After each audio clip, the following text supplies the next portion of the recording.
গণতান্ত্রিক প্রক্রিয়ায় বিরোধী দলের যে ভূমিকা সেটা খুব গুরুত্বপূর্ণ।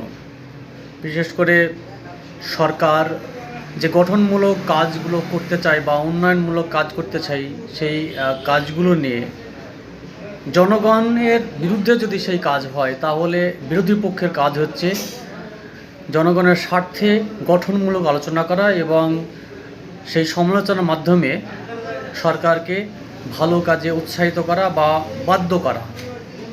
পাশাপাশি আরও কিছু বিধানসভায় যেসব বিল পাস হয়, সেই বিলগুলো যদি জনবিরোধী হয় বা কোনো কর্পোরেট সেক্টরের স্বার্থে হয়, তাহলে পরে সরকারের বিরুদ্ধে যারা অবস্থান করে তাদের গঠনমূলক শুধু বিরোধিতা নয়, সেই বিলকে যাতে বিল পাস না হয় বিধানসভায়, সেই বিলের বিরুদ্ধে সোচ্চার হওয়া। ফলে গণতান্ত্রিক প্রক্রিয়ায় বিরোধী দলের একটা গুরুত্বপূর্ণ ভূমিকা হচ্ছে উন্নয়নমূলক কাজে সরকারকে বাধ্য করা, যাতে স্বেচ্ছাচারিতা না করতে পারে, কোনো স্বার্থান্বেষী কাজ না করতে পারে, দুর্নীতি না করতে পারে। সেই সব আলোচনা সমালোচনার মধ্যে দিয়ে বিরোধী পক্ষের একটি গুরুত্বপূর্ণ ভূমিকা পালন থাকে। কিছু কিছু ক্ষেত্রে দেখা যায় রাজ্যের শাসক দলের বিরুদ্ধে বিরোধিতার জন্যই বিরোধিতা করা হয়, যদিও সেটা গণতান্ত্রিক প্রক্রিয়ায় সঠিক কাজ নয়।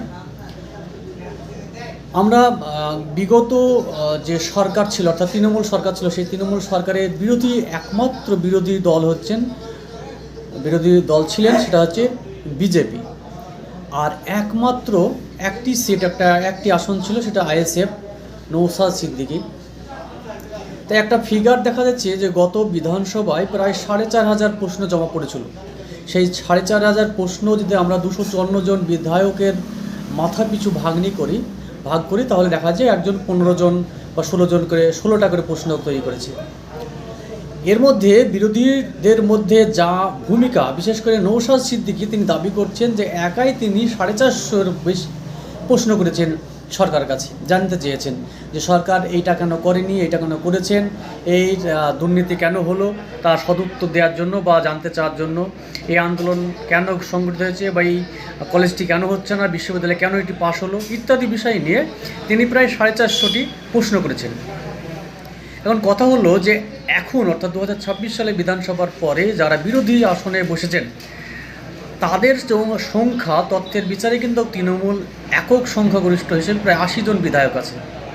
সেই 80 জন বিধায়ক যদি সত্যি সরকারকে বিব্রত করা নয়, সরকারের গঠনমূলক উন্নয়নের সহায়তা করার জন্য গঠনমূলক যে বিরোধিতা করা, সেটা যদি করে, তাহলে কি হবে, এই সরকার সঠিকভাবে কাজ করতে বাধ্য হবে। কারণ এই জায়গাটাকে আমরা ধরার জন্য এবার বিরোধী পক্ষে শুধু নওশাদ সিদ্দিকী নয় বা তৃণমূল কংগ্রেস নয়, এর সঙ্গে যুক্ত হচ্ছে আরও অন্য বিধায়করা। বিশেষ করে বামফ্রন্টের একজন বিধায়ক, কংগ্রেসের 2 জন বিধায়ক, এজিপির একজন বিধায়ক।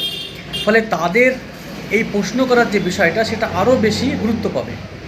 এখন দেখার যে বিরোধীরা সত্যি বিধানসভায় কোন জাতীয় প্রশ্ন করছেন বা কোন জাতীয় বিরোধিতায় তারা সামিল হচ্ছেন। উন্নয়ন নিয়ে যদি সরকার সত্যি গঠনমূলক কাজ করে, তাহলে তাকে স্বাগত জানানো, এবং জনবিরোধী কোনো কাজ করলে তার বিরোধিতা করা। সাম্প্রতিক কিছু ঘটনা ঘটছে যেখানে কিন্তু এখনও বিরোধী পক্ষ সেইভাবে সোচ্চার হয়নি, হয়তো আগামী দিনে সোচ্চারিত হবে। তা আমরা এখন দেখতে চাইব যে আগামীতে এই বিরোধী যারা আছেন তারা কতখানি এই সরকারের বিরুদ্ধে সোচ্চার হচ্ছেন, প্রশ্ন করছেন বা উন্নয়ন প্রশ্নে কথা বলছেন। আপনারা দেখতে থাকুন এই বিষয়টা।